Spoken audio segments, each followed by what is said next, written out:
Wow. Good evening, everyone. Thank you so much for coming tonight. As Melissa said, I am Councilwoman Natalie Moser, and I'm so excited to be here. Just a very brief background for myself. I grew up here in Huntington Beach. I have my bachelor's in history and my master's in business administration. But growing up as a little girl here in Huntington Beach, I had big dreams of being a doctor, a poet, a marine scientist, all of the different things, and how wonderful that as women in this country, we have the ability to be anything that we want. In my life, I've also been able to be a part of some of the STEAM pieces, including I am a photographer, so an artist. I grew up dancing as well, and I've also been in the information technology space as a project manager and as a business analyst. So I've touched on all those things, but we're not here tonight to talk about me. We're here to meet some incredible women. So I am excited to introduce them to you tonight, and I think we're going to have just a really wonderful event. So first, I would like to welcome to the stage our panelists for this evening.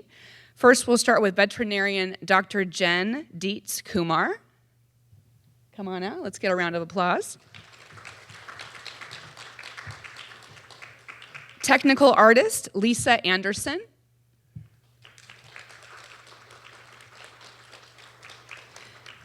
Nuclear engineer Andrea Marr. Arts professional Elizabeth Steele Basile. And finally, finance professional Belinda Ho. So first, we will start with science. Yes. We're going to start with, let's see, let me pull up my information here. Dr. Jen Dietz Kumar, VMD. Dr. Kumar completed her undergraduate at Wellesley College, followed by her veterinary studies at University of Pennsylvania in Philadelphia in 2009. She completed a 1-year rotating internship in Los Angeles, then spent 5 years working as an emergency clinician. She started her small business ownership journey in 2012 with a hospital in Santa Ana. She now currently owns 4 small animal vet hospitals and a doggy daycare center. She also volunteers as the medical director for Wetlands and Wildlife Care Center in Huntington Beach. Thank you. She loves treating all animals, but has a special interest in the care of exotic pets, including rabbits and parrots. She is originally from Massachusetts, but now lives in Huntington Beach with her husband, 2 daughters, and Cocker Spaniel. Let's welcome Dr. Jen Dietz Kumar. So thank you for that introduction.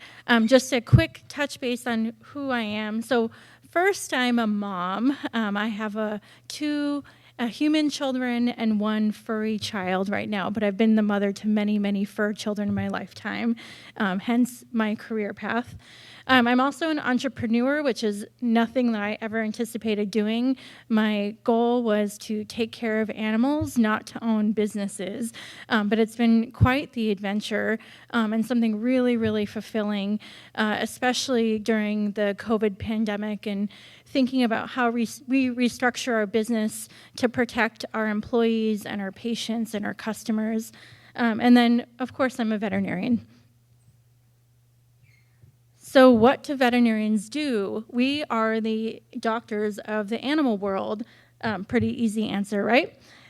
We use our investigative skills to try to diagnose and treat animals, a wide variety of animals and a wide variety of conditions. Most importantly, we preserve life, quality of life, and we alleviate pain.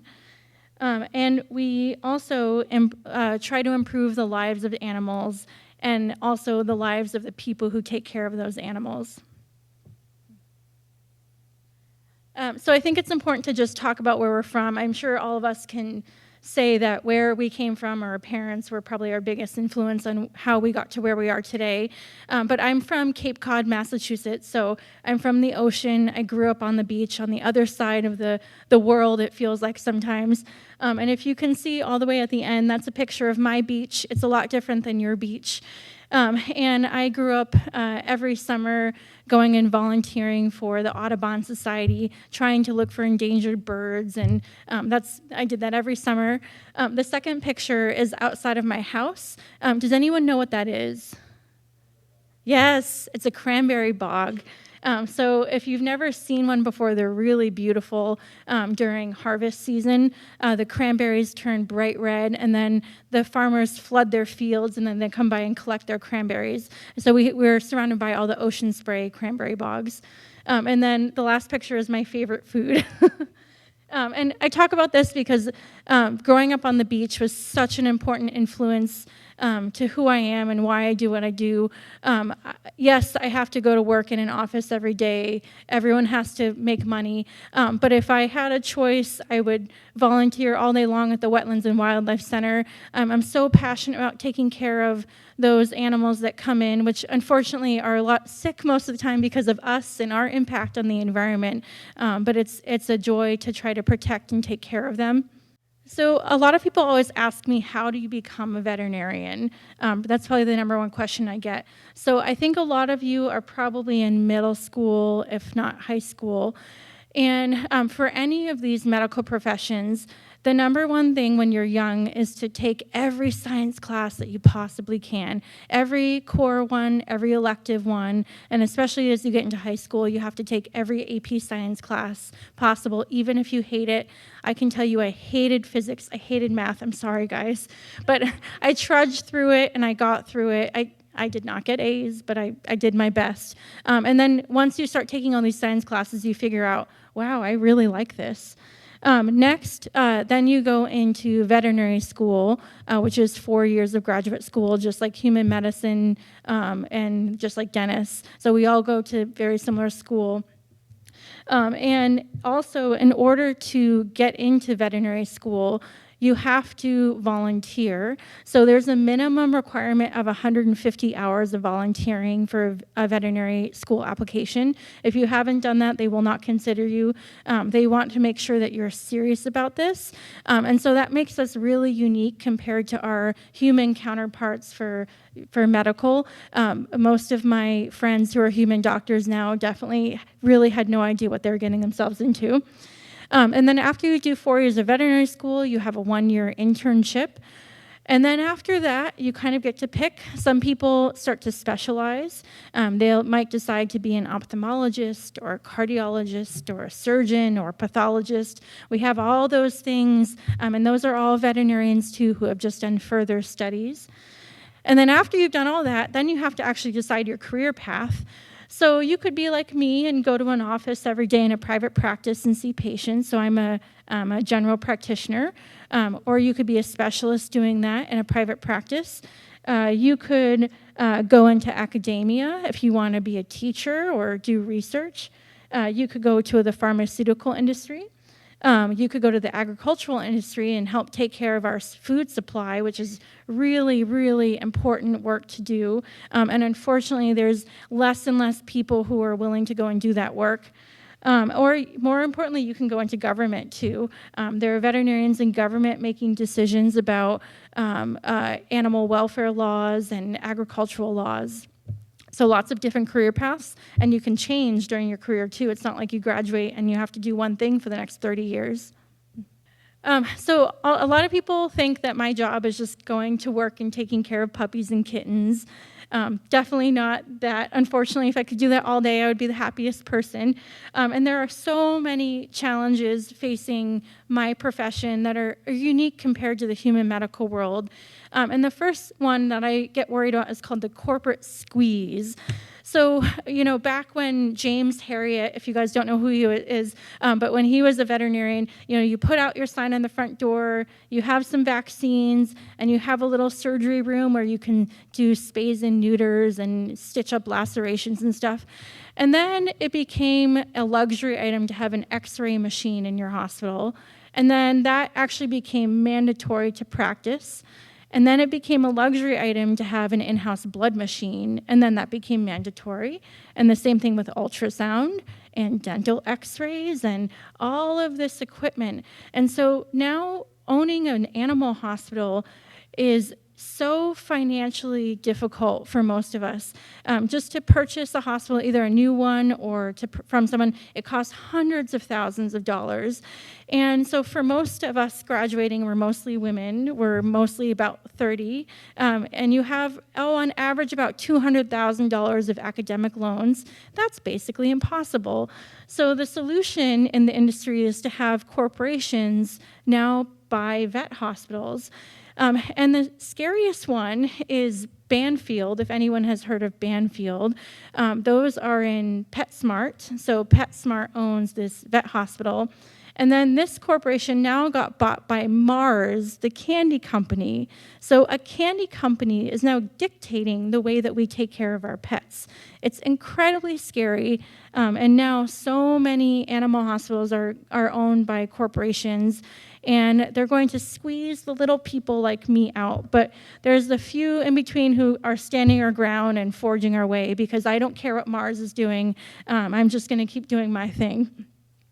The other big issues are most of us don't have any formal education in business management skills. I went to school to learn how to take care of animals, not how to learn accounting. I've never taken an accounting class before. I hate math. I hate profit loss statements. I don't know what any of this stuff means. So then how is someone supposed to, like me, go out and own a business or run a small business? It's very scary. And then the educational debt is increasing tremendously. On average, it costs about $300,000 to become a veterinarian. And so it becomes less and less feasible for people to be able to actually graduate and have a normal living and to be able to buy a business later on. There's also a real lack of cultural diversity, which is really upsetting. We need to reflect the population that we're serving. And unfortunately, this is still a very Caucasian-dominated profession. And so we really need more women, and it's mostly women and men, not to offend you, but of color to come in and help. And there are recruitment efforts, but it's still, it's something that I think really needs to change over the next 10 to 20 years. Then we have a lot of difficulty retaining good employees. We lose them a lot to go to human medicine, sadly. So we'll have people in our profession, which is very, very, there's a lot of physical labor. Rolling on the floor with a 100-pound German Shepherd is not easy. So a lot of people will spend about 5 to 10 years with us, and then they'll go into human nursing. And then we have really amazing changing relationships between pets and their people, or people and their pets. This new generation of pet owners, the millennials, they're incredible. I don't think we've ever had such dedicated pet owners, and they're not pets to them, they're children. And a lot of people my age were choosing not to have children, and our animals are our children. And so our profession is evolving dramatically to really become equal to what we can provide in human medicine. And then finally, there's a huge economic impact with a female-dominated profession. About 15 years ago, this used to be 90% men and 10% women, and now it's just the opposite. And most of us are right about 30 when we're going to graduate. It's time to maybe get married and have children if that's what you're interested in. And it makes it very difficult for women to be successful long-term in this career. So this is what I do during the day, just to have fun. So I actually had a little fun picking some pictures. This is from the last 3 months. It's not like I was digging back years. So you can see all the types of cool things I get to see during my day. There's a collared lizard and a squirrel with a broken nail and a blue-tongued skink with an eye infection. It's just awesome. So that's it. Thank you for coming to my world for 5 minutes.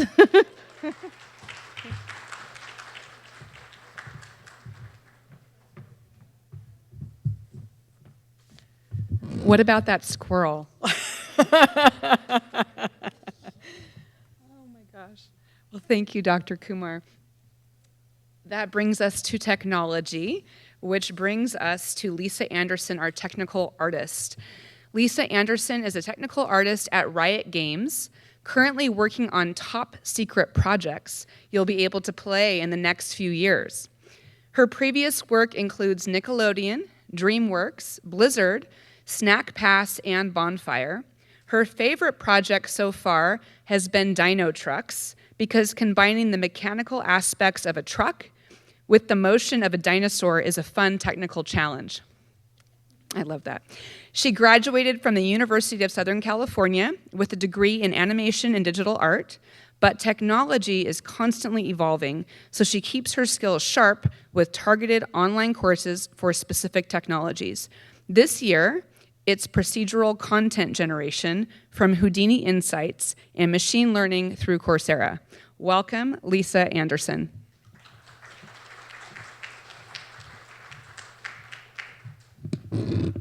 Thank you for that intro, and thank you to Dr. Kumar. As an aging millennial with 2 fur babies, I appreciate everything that you do. So, first things off, I don't think most people have heard of technical art as a field of study. So, what exactly is technical art?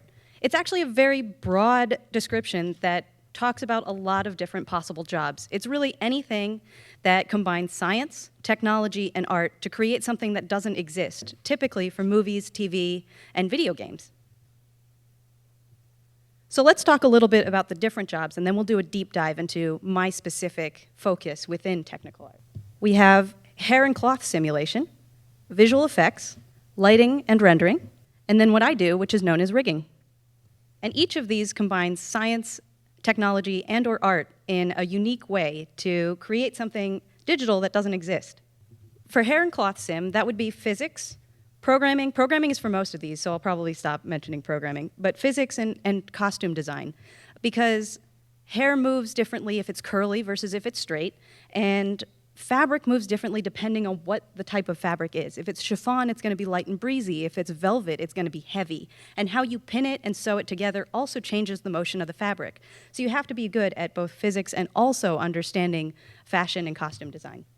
For visual effects, and this is one that everybody loves, it's things like explosions. It's also things like sparkles and magic effects from like a wand in Harry Potter. It also includes taking layers of photos to make something that kind of doesn't exist.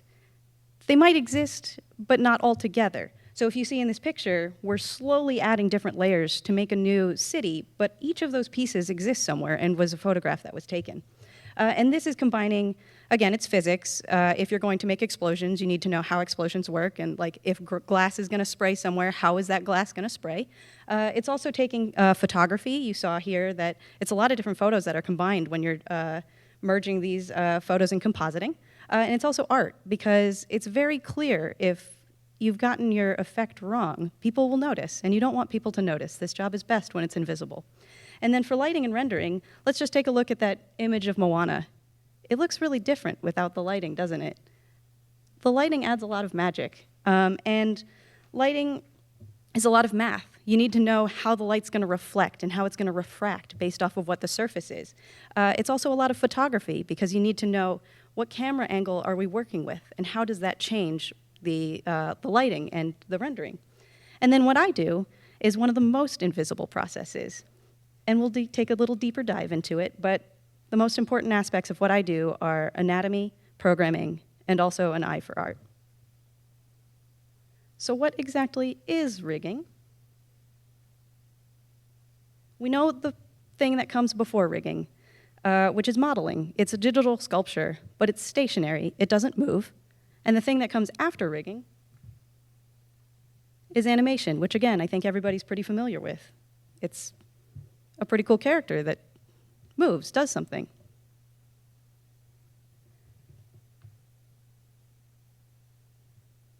So what I do is the middle step. I take something that's stationary and I turn it into something that's capable of moving. I'm very literally adding bones. Each of those yellow things is a bone. And then those white and black marks, I'm telling the computer how the muscles are supposed to associate with those bones. And the last thing I do is add these controls to make it very easy and convenient for the animator to move around. But that's the very technical aspect of what I do day to day. What exactly rigging is, it's kind of the art of designing motion. And I'll talk a little bit more about that. So let's take a look at this snake. I've designed the motion in each of these it is technically rigged correctly in both of these examples. One of these, the top one, the snake moves on a sharp bend. It looks a little funny. It doesn't look exactly like a snake that you expect. And the bottom one, the snake is moving with a very soft S-curve, which is exactly what you expect from a snake. So that means one of these was done right and the other was done wrong? Not exactly. What do you do with a mechanical snake? Typically, things that are mechanical bend on hard angles. You're not opening up your car door and it's very softly making a C shape as it bends out. It's bending on a hard angle. But a snake is a very organic shape. It moves in an S. So how do you combine these two things? That's where the art of designing motion comes in. My solution was to take certain pieces and make them rigid. So those squares, they always stay solid. They're very mechanical. And the pieces in the middle I allow to bend so that way we can get those S shapes. So that way it behaves kind of like a slinky. You have metal slinkies, but they still are able to move in kind of an S shape. And let's take this one step further and talk about a character. In this character, who is Rocksteady, he's a villain in Teenage Mutant Ninja Turtles. One of these, the animation is the same in both of these. But in one of them, he looks intimidating. His muscles move the way you would expect a villain's to. And in the other one, I deliberately gave him Looney Tunes, Mickey Mouse, really soft, toony arms, and he looks a little bit ridiculous. And that is my job. Animation is hugely important to what you see in your movies, your TV shows, and your video games. But somebody is designing how each and every one of those characters moves, and that's what rigging is. So thank you, everybody, and if you're interested in learning more, I'm always happy to talk about this, so please feel free to reach out.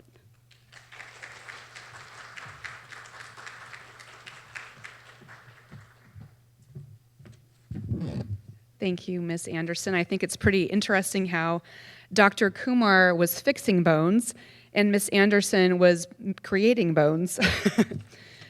All right, so now we're moving on to engineering. And our engineer is Miss Andrea Marr. Andrea Marr is a director at Wilden, where she manages more than $500 million of utility energy efficiency programs. Prior to joining Wilden, she worked at Regatta Solutions, where she managed energy efficiency and renewable energy projects across California, with an emphasis on resilient infrastructure. She began her energy career at McKinstry in Seattle, where she worked in building commissioning. She is a doctoral candidate at the University of San Diego's School of Leadership and Educational Studies, and is currently finishing her dissertation on the subject of women in leadership. She has a master's in engineering management from Old Dominion University, where her final coursework focused on the progress of USGBC's LEED Green Building Program. She holds a bachelor's in aerospace engineering from the U.S. Naval Academy and completed qualification as a nuclear engineer. She spent 5 years in the U.S. Navy as Surface Warfare Officer, Nuclear, and in 2013 received the Champion of Change Award from the White House for her work in energy as a veteran. In 2018, she was elected to the Costa Mesa City Council and currently serves as the mayor pro tem because she didn't have enough things going on in her life. She lives in the Mesa Del Mar neighborhood with her husband, Scott, and her golden doodle, Lincoln. Let's welcome Andrea Marr.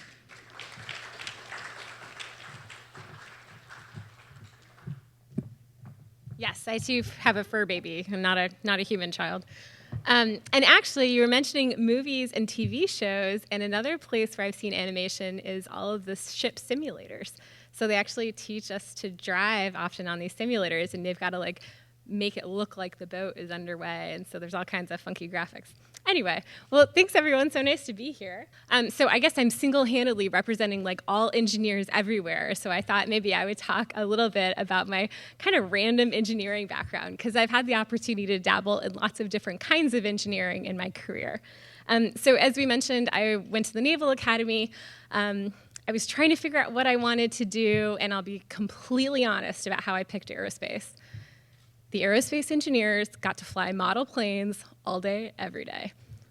that was it, right? Everyone else is like marching around. The mechanical engineers are like, I don't know, putting together gears and sprockets. And the aerospace engineers were out there outside flying their little model airplanes. And I was like, I think that's what I want to do. So that was great. I had a great time at the Naval Academy. Sorry, I'm going to stop pounding this thing. I had a great time at the Naval Academy, but I have a lazy eye, so I was not able to be a pilot, which is what I really, really, really, really, really wanted to do. And so I ended up selecting the nuclear program. So when I graduated from the Naval Academy in 2005, women were only allowed to be on aircraft carriers. They weren't allowed to be on submarines as a nuclear engineer. So I knew that I was going to be on an aircraft carrier, which is actually kind of cool because you get to be around planes all the time. So back to this aerospace thing. So seemed like there was a connection there. And so I spent 5.5 years in the Navy after I graduated from college. That's that second part that's an aircraft carrier right there in the middle. So I was a surface warfare officer, which meant that I was qualified to drive ships, which is kind of awesome because I didn't have a driver's license until I was like 22, but I did drive a ship before I was 22. So. And I'm still a terrible driver. I'd rather drive a ship, if I'm totally honest. So being a nuclear engineer was really cool. There's actually 2 nuclear reactors on an aircraft carrier. And it's a little bit just like Homer Simpson, actually. Like there's a control room, and there's lots of lights that like light up. You don't want the lights to light up generally. It's bad if all the lights light up. But there's like 50 people whose entire job is to make sure that the nuclear reactor continues operating safely, efficiently, and most importantly, can be responsive to what's happening on the rest of the ship. So the job of an aircraft carrier is to launch airplanes and then recover the airplanes so they'd land on the aircraft carrier, which really meant that the engineering department was responsible for providing power when it was needed, when you need to take off into the wind and you need to go super fast, and also be responsive to what was going on in the world. So I deployed 3 times. All 3 times we were in the Persian Gulf. The last 2 times we were launching aircraft into Afghanistan. And so there was a lot of need for, hey, your ship has to be here at this time in order to conduct this mission. And so that meant the engineering department had to make it happen. And of course, it's mechanical systems, so things break. You got to fix things on the fly. You got to make sure things work. And it's nuclear, so everything's got to be done incredibly safely, well documented. The nuclear Navy is like the safest, longest operation of nuclear power plants of any kind in the world, and the Navy's figured out how to do it pretty well. So I loved my time in the Navy, but if you can think about it, the engineering department is way, way, way, way, way down below those airplanes, like 7 stories below the waterline. So I was very pale. I was like a little mole person living in engineering down below. I hardly ever saw the sunlight. And I said, okay, 5.5 years is good. I did my time in the Navy. I want to go experience something else. At the time, there was a lot of talk about what solar could be and what's going to happen in the future of renewables. And so I really wanted to get into the renewable energy industry. I applied for a couple of jobs working on wind turbines, and they were all in the middle of nowhere. And I was like, I don't think that's what I want to do. So then I applied for a bunch of jobs doing solar stuff, and that was at least, still coastal California. But the job I ended up getting, we mentioned building commissioning, was actually fascinating.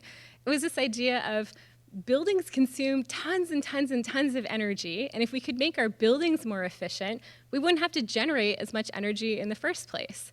And so that was my job for 2.5 years as I roamed around buildings and said, how can I make this more efficient? I got to climb in the mechanical rooms, I got to go on the rooftops, I got to go in the bowels of the building, and just try to say everything from the lighting to the air conditioning system to whatever was going on in that facility, how could we make this a little bit more efficient? So where this really comes into play is very old buildings are very, very inefficient. So I spent another 2 years after that working at Caltech, where all I did was run around to these old 1910 laboratories and try to figure out how to bring them basically into the 21st century. So that was a really cool job too, because I got to talk to all the professors. There was one guy who's like, this laser has to stay on no matter what for 200 years. don't mess with my laser. And so we're trying to like change the lighting and do all this stuff around the laser because we couldn't touch it. There was another mission that was like collecting data from one of the satellites that had been sent up into Saturn in like the 80s, and we could not lose power to this one building, or we'd lose all the data from like 25 years of scientific NASA collection. So I really loved that part of my job, and I got to use all of my different engineering hats to try to figure out what was going on with buildings and how to bring them up to speed. And then most recently, I've been working on big programmatic energy efficiency stuff. Like, how does the state of California decide how much power it should generate? So that's what I'm going to talk about in my next couple of slides. And I apologize if anybody can't read the graphs or if they're very small. I'll try to talk you through them. I'm the mayor pro tem of Costa Mesa, which means I'm the vice mayor.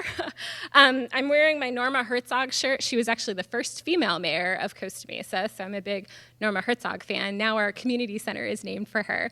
I've also had the chance as a veteran to work on some climate change policy stuff. So what I saw when I was overseas was really this idea that we are very dependent on where we get our fuel from. The nuclear-powered aircraft carrier is great, but everywhere a nuclear-powered aircraft carrier goes, like 5 or 6 ships follow, and those 5 or 6 ships are entirely dependent on how much gas they have.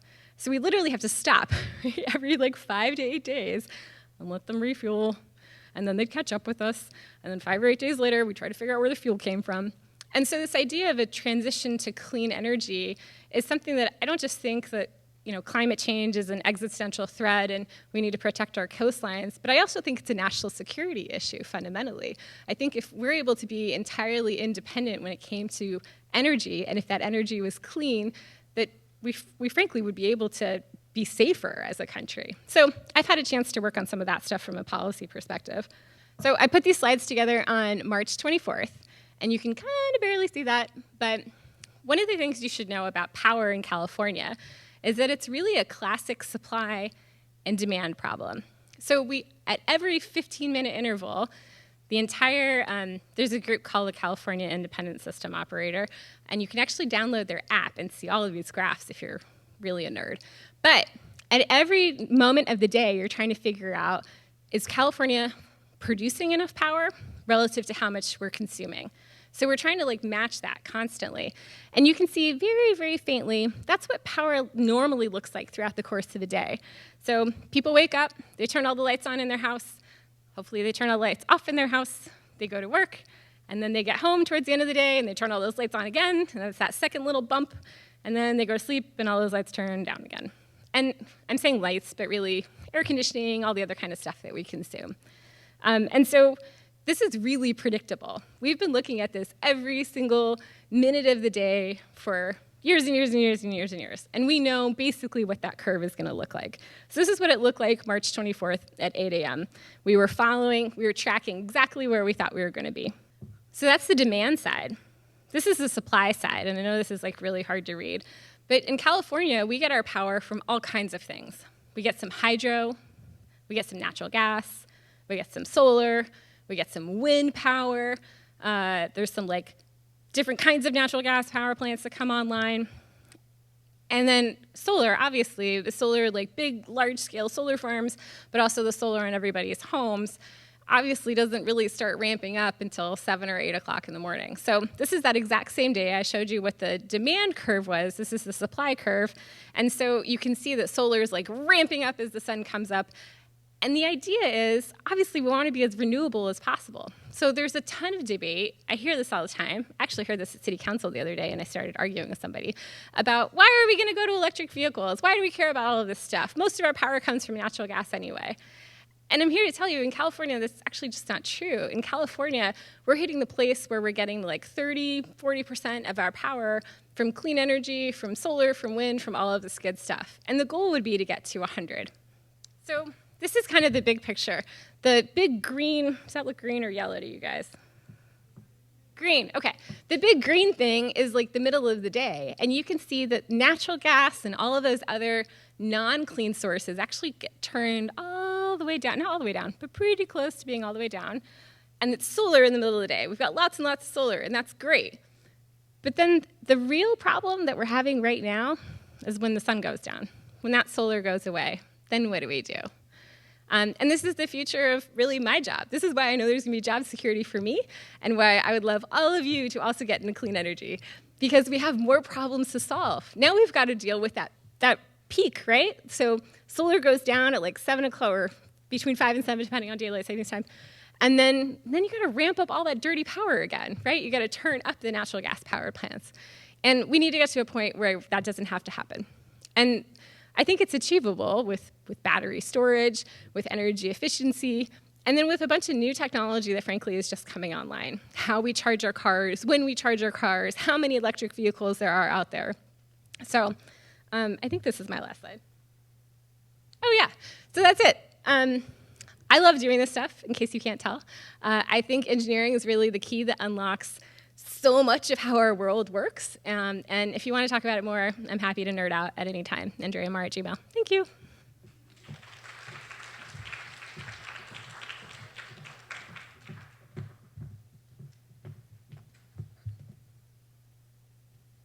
Thank you so much. And it's so interesting to learn about your journey and your path. And I think Costa Mesa is very fortunate to have you. So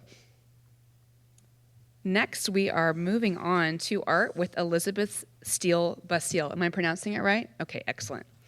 Elizabeth was raised with an appreciation for the arts. Growing up in Indiana, she spent huge amounts of time at the Indianapolis Museum of Art, IMA, where her mother served as a volunteer for many years.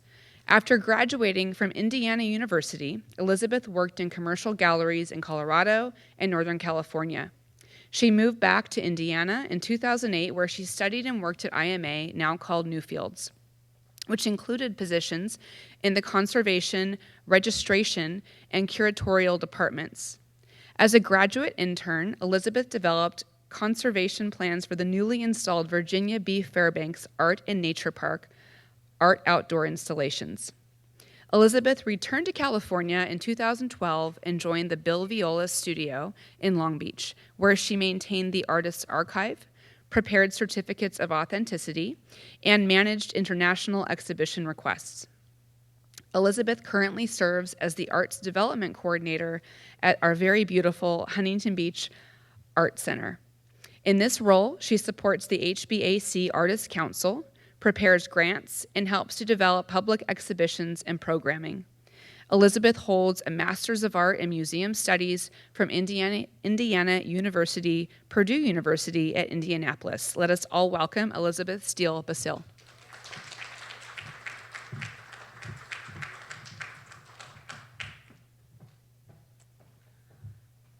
Wow, that is a lot to follow. I'm very impressed with my fellow panelists, and I'm excited to hear about math next.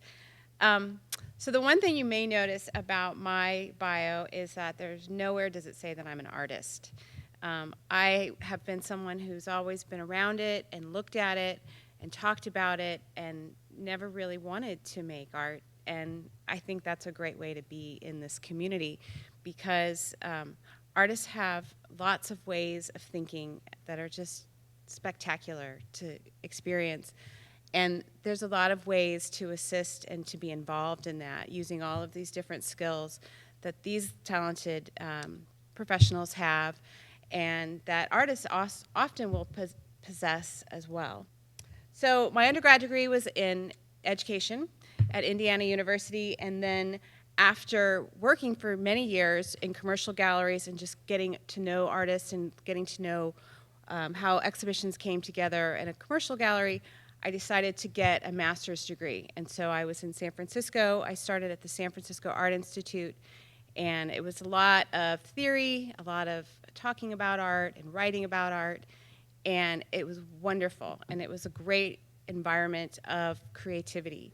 My family and I ended up moving back to Indiana in the middle of that, and I finished at the campus in downtown Indianapolis that has museum studies, which is really about nonprofit management, and it stepped away from the art, the fine art, the objects, to all the different ways that collections are organized and cared for. So I always feel like I'm on one side of the coin, where there is this creative spirit that develops something and they tear it up and they crumple it up and they throw it in the back of their cars and handle it in the most amazing ways. And then when it comes into my care, we put on the white gloves and we handle it as if it is a precious object, even if it's a marker that is slowly leaking its ink out into a clay vase, or the largest sculpture or the finest painting. All of them are treated as if they are expected to last and to be protected once they come into a collection, whether it's a commercial gallery or a big institution like Indiana University. The Indianapolis Museum of Art, which is now called Newfields. Then after finishing that, I ended up coming back to California, and I got involved in the Viola studio, which is in Long Beach. And if you look him up, he's a really amazing second-generation video artist who picked up a camera when he was in college and said, I think, back in the 70s, I think I could make art with this. And it was commercially available. It was a new technology in the time. And he had professors at school that said, yes, you can. And so without any skills or without, I think, a lot of intention, he developed an entire philosophy around what is video art and how you tell a story through that medium. So working for that studio, I worked very closely with their museum exhibitions, their requests, people asking for his work, for his writings, for contributions to their PhDs. Lots of image requests, lots of ways that we can represent, which is really an ephemeral experience. You go in, you look at it, you may write about and talk about it, but eventually you leave and that object stays, or that video installation stays, or very oftentimes gets taken down and put away, and then it's just the experience that's left behind. So that collectors would buy his work, and my job would be to put together a disc that has that video art on it, and then a page of instructions that say this is how you display it. You use this kind of monitor, you use this kind of perspective, and all of the different things that say this is how a piece is installed. And then there's a letter that goes in that's signed by the executive director of the studio, which was his wife, that says this is a real Bill Viola piece of work. And so someone who may experience the work on a screen this size in a public venue, or part of a series that led to that large piece, maybe there are other little studies that are being sold out of the collection, they would never actually get it installed. They would just get a box that would describe what it was, and then they would have the ability to install it or put it away or donate it, or however they decide to manage that. So that's the private collections. When it comes into an institution, that's a different story, especially the larger places like the Indianapolis Museum of Art, or the OCMA, the Orange County Museum of Art, which is opening up here in October. We have lots of great institutions that are here locally in Orange County. The Bowers Museum is another great example of a public collection that can be visited here locally. But there's a whole series of departments that will care for that work. There is the curator who recognizes and selects that work and brings together a body of work that works within the collecting imperative of the institution. And then there's the registration, who handles all of the paperwork, all of the legal, all of the business aspects of running a big institution. Their biggest concern is that it's authenticated, that it is well documented, that it has provenance, that you know where it came from, so that there's a chain of command so that piece holds its value. And then I think one of the most interesting jobs down there underneath the museum, because usually these offices are down in the basements in the very bottom, was the conservator. That is a scientist. Often they have artistic skills, and their job is to maintain that work. They are one of the few people that are allowed to change a piece of art once it comes into a public collection. They would be an infill painter, so they might sit in a sunny window and find just the right color to fill in all of those little cracks so that your masterpiece still remains true to its original view. Or they may clear off that varnish, and they have to know exactly which level of a solvent they could use that could take off just that yellowing glaze but leave those vibrant oil paint that may be 100 years old. So it's a very incredible, very, very fine job that requires scientific knowledge. It also requires an artistic eye to see what needs to be done without changing it into a way where it no longer holds its value. So I always enjoyed that, and I did get to do an internship in that department. And even though I didn't have the science background, I had the skills to be able to see what was happening to a piece right in front of us. So there was a large installation of, I think, 9 pieces that were installed that first summer. And we went to each one of them and said, this is a boat that's floating in the middle of the water. What is the intention of this boat? Is it supposed to stay here forever and ever? Or what happens if a piece falls off? Do we replace it, or is that piece just gone for it? And so each of the different works, and there were pieces that were in the water, there were pieces that were hanging from the trees, there were pieces you could climb on, that you could walk on. We took all of the different information that was available in that moment as the work was being installed, when the artists were available to say, what do you want to happen if the paint chips on this? If this somehow changes due to the environment that it's in, they would say, this is how it works. It's gone, and that piece will be done, or it only has a 5-year plan, or it will hang there indefinitely, and if it ever comes loose, it needs to be reinstalled, and these are the fabricators that you would use. And so for each of those pieces, we created plans, and I think that that's a great way to sort of draws in all these different parts of the STEAM initiative, where you can be in the arts, but you don't necessarily have to be the artist making it. So these are some of the pieces. So here's a map that we used that was developed while we were working at the institution. And so you can see where all the different pieces are and the walking path. And now it's eventually evolved. And so some things have left and new things have come in as the park will continue to evolve with the institution. So if you look at the one in the middle, it's Los Carpinteros is the artist, but it's basketball hoops, because Indiana is the home of basketball, and so these artists envisioned what the trajectory of the balls moving across the different court would do. And so if that powder coat red comes off, then we know, the institution knows where to go to have that repaired, and they have the permission to do that. We don't have to unwind it. And that's the boat that eventually slowly fell apart over the winters in Indiana and then was removed from the park. So each of those has its own story and its own way of existing. And now I work at the Huntington Beach Art Center in downtown, which I think is one of my favorite places to be, because we are fully community driven. We have exhibitions, 6 exhibitions a year, 3 of which are open call. They're large installations that really show the breadth and width of the artists that are represented here. And then there'll be 3 other programmed exhibitions each year.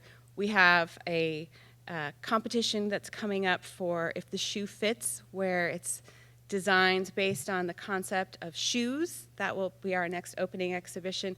Then we will have a photography exhibition that we'll make a call for, that will happen in the fall.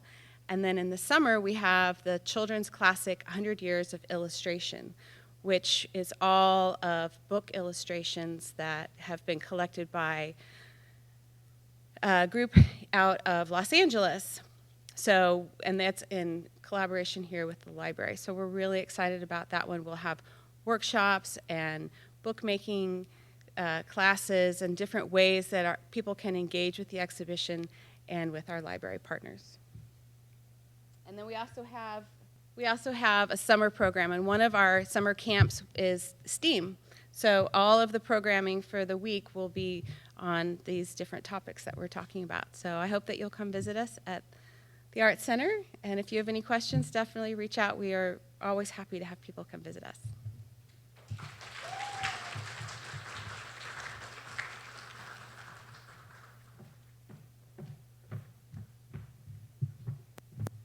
On to the last letter, math.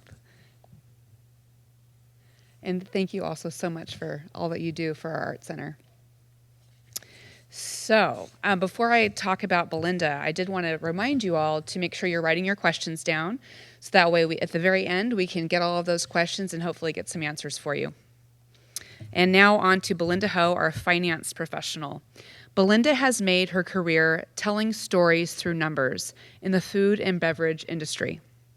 She's currently a business analysis manager on the North America and U.S. retail finance team at Starbucks, using math to bring their North American story to life. Before Starbucks, Belinda started her career in accounting at PricewaterhouseCoopers and spent 8 years at Taco Bell and Yum Brands, parent company of KFC, Taco Bell, Pizza Hut, and Habit Burger, where she had the chance to live in Louisville, Kentucky, and travel the world. In her time at Taco Bell and Yum Brands, she had the opportunity to tell Taco Bell's financial story, analyze pricing of the Taco Bell menu, learn about Yum Brand operations across the world, and lead the finance team at the Taco Bell Foundation to help raise money for scholarships and youth communities. Belinda holds a Master of Business Taxation from the University of Southern California, a Bachelor's of Arts in Business Economics with a minor in Accounting from the University of California, Irvine, and is a certified public accountant. Please join me in welcoming Belinda Ho.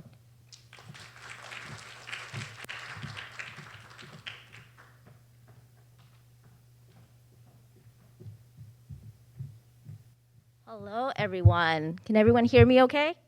All right. Thank you so much for that introduction. And being the last one that's a hard act to follow. Very impressed with my fellow panelists. So thank you for sharing your stories. I'll try to follow it as much as possible.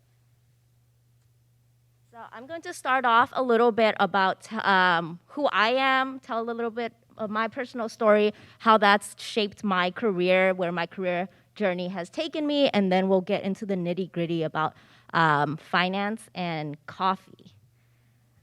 So who am I? I was born and raised in East LA. I'm the oldest child, and I'm Chinese American. I feel like all three of these things have shaped my career journey and has given me a lot of perspective at corporate America. So I was born and raised in East LA. I grew up lower income, and my parents are first-generation immigrants to this country. My dad is actually a refugee from the Vietnam War, and then went back to China and married my mom. So math has given me a lot of opportunities in corporate America that they could only dream of. They wanted me to be a doctor, actually. So I went to a medical magnet high school in East LA. I thought I was going to be a doctor, but then took biology and chemistry, realized that wasn't my thing. And actually, funny story is, like Dr. Kumar, I actually didn't like math either, but here I am. I took an economics class in high school and really fell in love with it. I really, really enjoyed how the story, like what's happening in the world, matched up with what's happening in my own life. And then it was also a practical use of math, because math is much more than just calculus or geometry or trigonometry. Those are great too. Not my cup of tea, but I learned that word problems actually was really where I enjoyed my type of math, I guess. So I really, really found a space where I can put together what's going on in the world, what I eat and drink in my everyday life, and then also make a living out of it. So if you like word problems, you can make a living telling stories through numbers. Much like the books in this library, you can do a lot with storytelling and numbers, and we'll get a little bit more into that. All right, so here's a bit of a timeline of my career and how I got into Starbucks and how I am where I am now. So I started out at UC Irvine. I majored in business economics because of actually the high school librarian that I took my online economics class suggested it, so that's what I majored in. Minored in accounting, and then I went to USC for my master's in business taxation because I thought I wanted to do tax for the rest of my life. I started out at PwC, which is a public accounting firm, and I did that for 2 years, realized that I didn't like tax so much. So I wanted to go into finance and really be closer to the business. How does the business make money? What's the business operations? And it just so happens that Taco Bell had an opening. So I thought, I love Taco Bell, and they had a testing kitchen too, so that was a plus. On top of the great opportunity, I get free food. I also got paid to eat the food, so it was a win-win situation. So I started out in finance at Taco Bell, and I was in their financial planning and analysis team. So what I did there was help incorporate the corporate budget. Everybody has a budget to spend on hiring and all of that. I was there for a couple years. I was actually very, very shy. So one thing that my, I think, cultural upbringing really hammered home was, I think how I was raised was spoke when spoken to, and listen to authority. And that didn't necessarily work in finance at Taco Bell. I got a lot of feedback that said, you have to speak up, even if your opinion is against the CFO. So that was a really big shock, and I am glad that I got that feedback, because I have grown so much since then. I mean, I'm up here talking to you all because I do presentations every day at work now. So I feel like that being in corporate America has really helped me develop that sense of it. And then I also thought that I wanted to go back to tax for some reason. So my manager sent me to Louisville, Kentucky, where our tax department was. I did that for 3 weeks. Realized I didn't enjoy it, again, second time. And I actually found out there was an internal audit team that was also stationed there. And they were right next to the tax team, got to talking with them. They said, we travel the world. And we audit. We audit our business units in South Africa and Russia and Asia, everywhere, and our franchisees all across the US. So I thought, hey, that sounds like a really cool job. What if I did that? So I came back and I asked if I could do a 3-week short-term assignment with the internal audit team.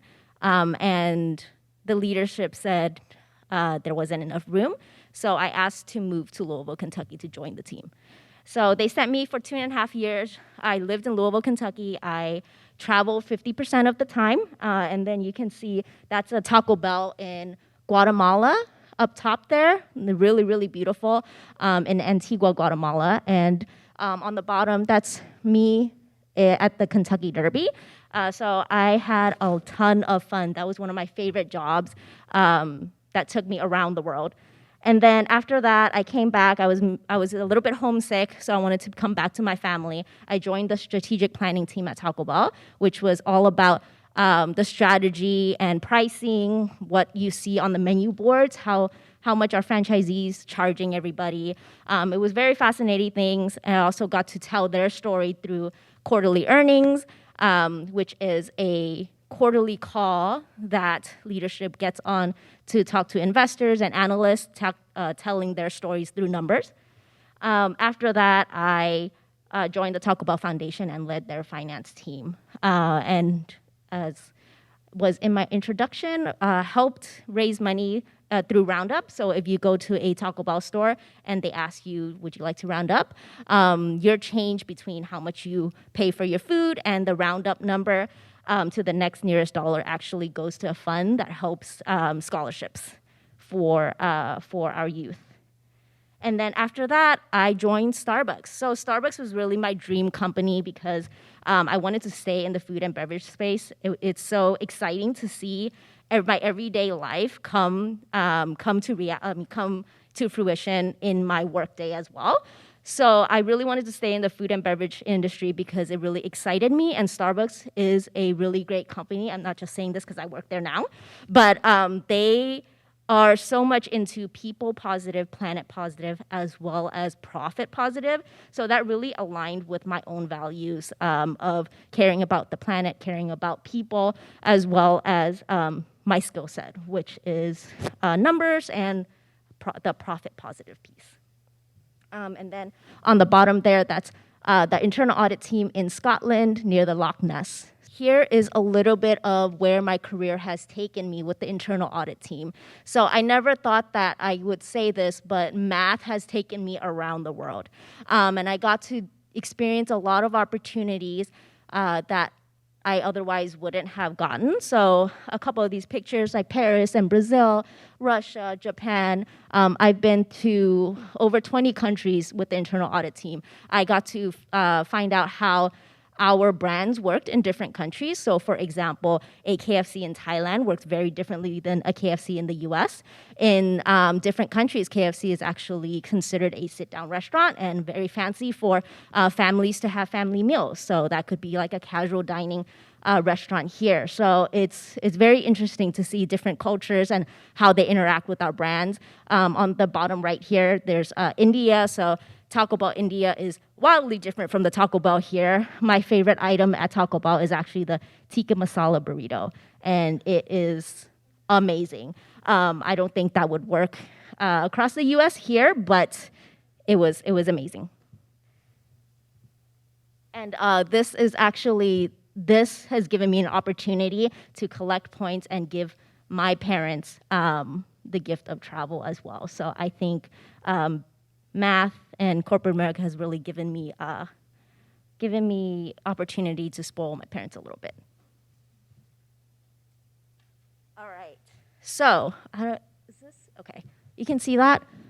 All right. So I'm going to get a little bit into the numbers and Starbucks and really the fun of my day-to-day job. How many of you have been to a Starbucks? All right. That's what I like to see. So what you see in the stores on the left there, I've translated a little bit of, can I take this off? Okay. I translated it a little bit to how that relates to my day-to-day job on the right. So what you see in the stores on the left and what's really behind the scenes. So on the top one, store development. So we have a store development team. How much does it cost to open a store and maintain a store? So some of the things and how that relates to what's going on in the world now. I'm sure many of you or your parents have heard of the supply chain shortage that actually is impacting a lot of the materials used to build stores. So it's a little bit more expensive to open stores. And that's how it's happening throughout the industry, all across industries. And another thing is pricing. So the menu boards that you see, how much are we charging customers? How much are we charging customers? And how much should we be charging customers? Right now we have a lot of inflation going on. So how does that impact what we're charging customers?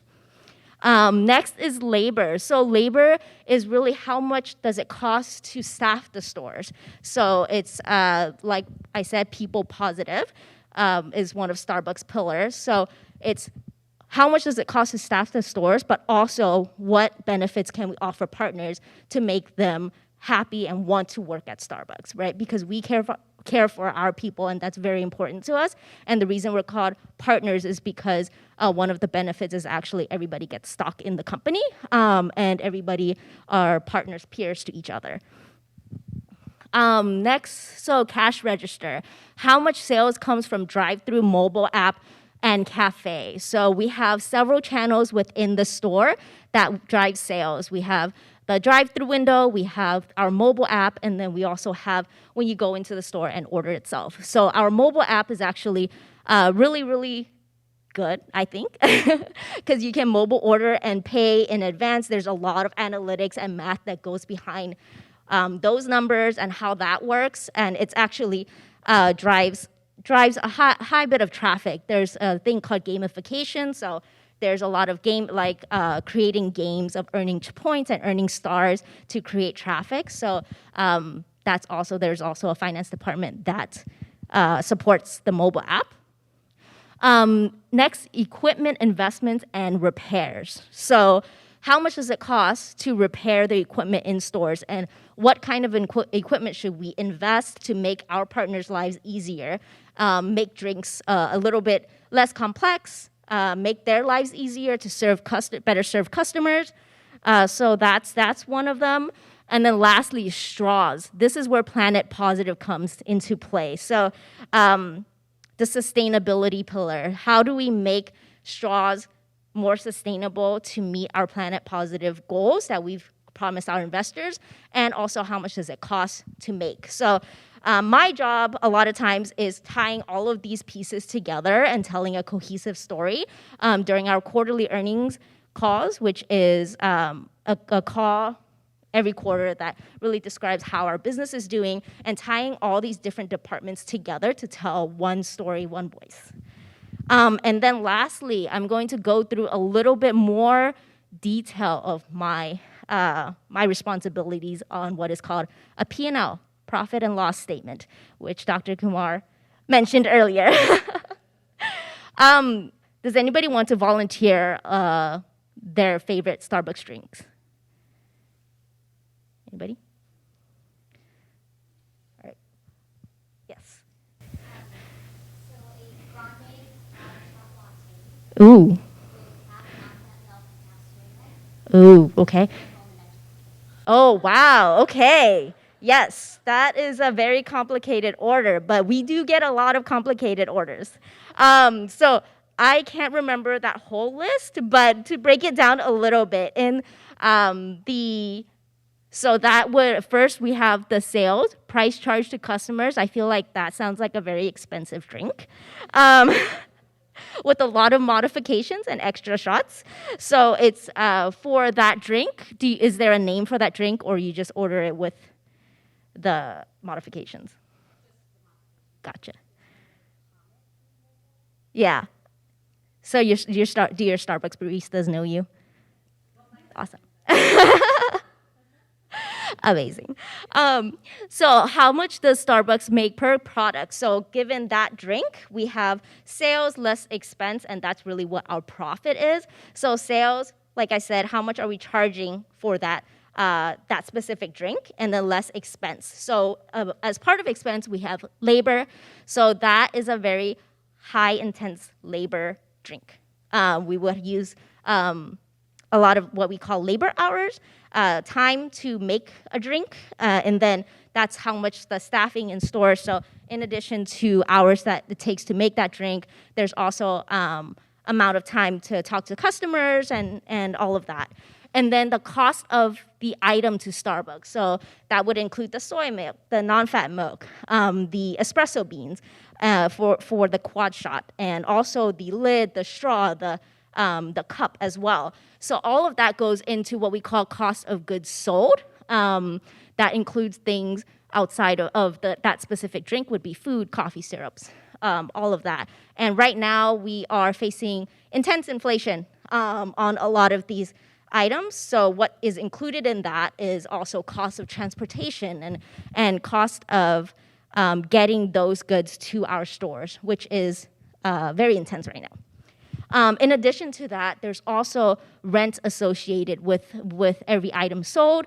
The allocation, that's a fixed expense, how much it costs to rent that store space. And then also there's other expenses, things like marketing. If there's a holiday drink or the red cup giveaway, how much marketing expense does it take to push that out so that it drives traffic and customers into the store? So price minus expense equals profit. So now that's a rough and dirty breakdown of a cup of coffee or a quad shot, half soy, half non-fat, and what was the last one? No foam, extra hot cup of coffee. All right, I think that's it. If anybody has any questions, I'll hand it back to you.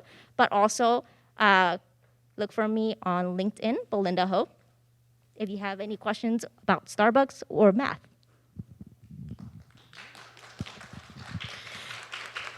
Thank you so much. We do have a few questions, and the ushers, if they collected any questions, they can bring them up here. We are running a little late, so we might not get to all the questions, but I had a few that were presented to us earlier. And so we have a question by Olivia, and this is specifically for Lisa Anderson. She wants to know, what game did you like to play when you were a kid? So my parents thought that video games would make you violent, so I had to sneak all of my video games, and the video game I snuck the most at my friends' houses was Super Mario 64.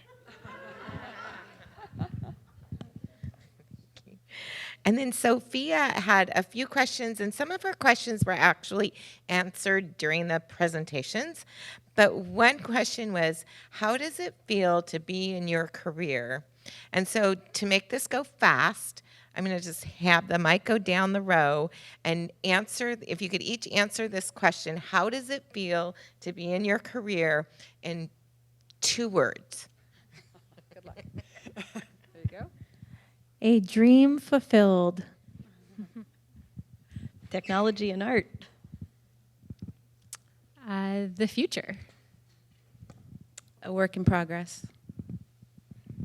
Making my parents proud.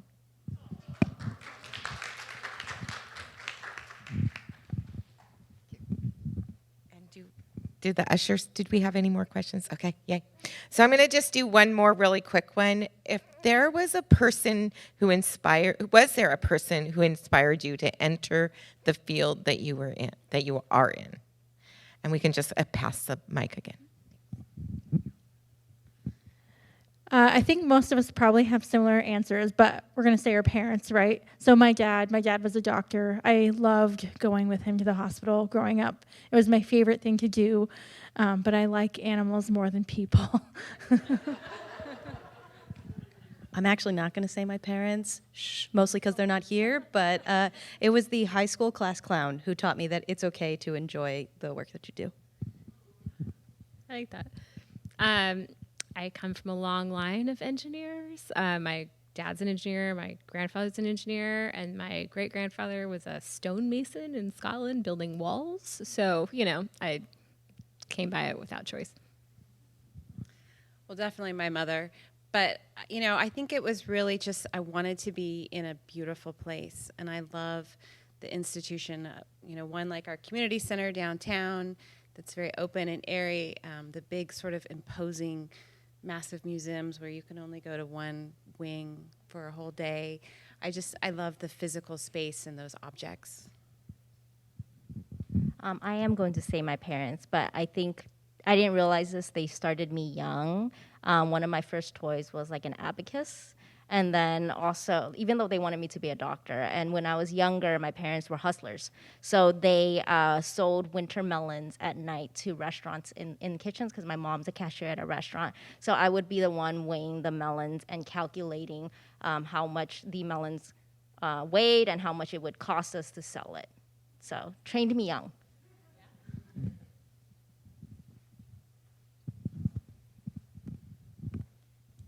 Okay, this question is for Andrea. Are there ways to store excess solar energy and use it when it becomes nighttime? And this is by Hudson. Yes, those are batteries. And so batteries come in all kinds of different shapes and sizes. So a lot of you are familiar with the Tesla Powerwall you might see in some people's houses. But they also make really, really, really big batteries that are like the size of shipping containers. And so battery technology is kind of where it's at right now. I think it's still developing. It's changed a lot in the last 10 years, and it'll continue to get better and better. Okay, we have one more question for Lisa. Is it hard to switch or learn new styles or ways of designing the movements of a person or thing? It's actually really interesting because designing across movies, TV, and video games is very similar. But learning to adapt your technology to keep up is very challenging because technology moves really quick. But movies and TV and video games, trying to keep up with technology, there's hundreds of people working on these projects. These projects are in the works for years, and so they don't always have the opportunity to adapt as quickly as we'd like. Okay, so we're just going to do one more question. I'm sorry if I didn't get to everybody's questions. And this is another one for everybody. And I'm, again, going to limit your number of words because I don't know. That's what I do. If you were asked to give a young girl or boy career advice and could only use 3 words, so really you can use more, but think about that limit. What would those 3 words be? I've said this before, but volunteer, volunteer, volunteer. Stick with it. I can't do this in 3 words. I mean, I think do stuff that you think is cool, but also recognize sometimes it's going to be really hard, and you just have to push through it. You're not always going to be perfect at everything. You're not always going to get straight A's in everything. I love the idea that, like, sometimes there's subjects you're really bad at. That's still the career field you go into because you're doing it because it's really cool, but do something that you think is awesome. I'd say that the arts are open to at any age, at any level. You certainly don't need a master's degree to do what I do. I just pursued it because I liked being a student, but I think just saying I'm an artist is enough, and there's always a way in. I'm going to do it in 5 words. I was thinking about this. You define your own success.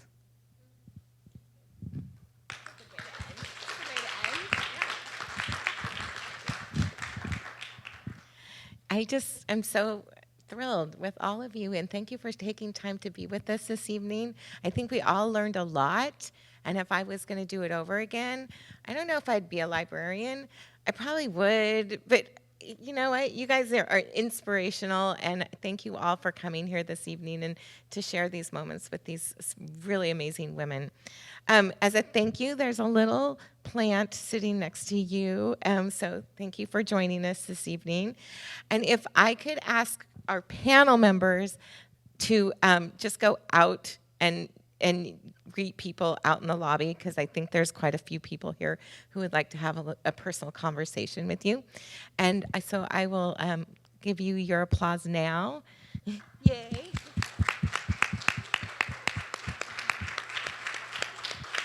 And then after the panelists have exited, we'll do the raffle in here really quick, all right? So thank you, and thank you, Natalie. Thank you so much.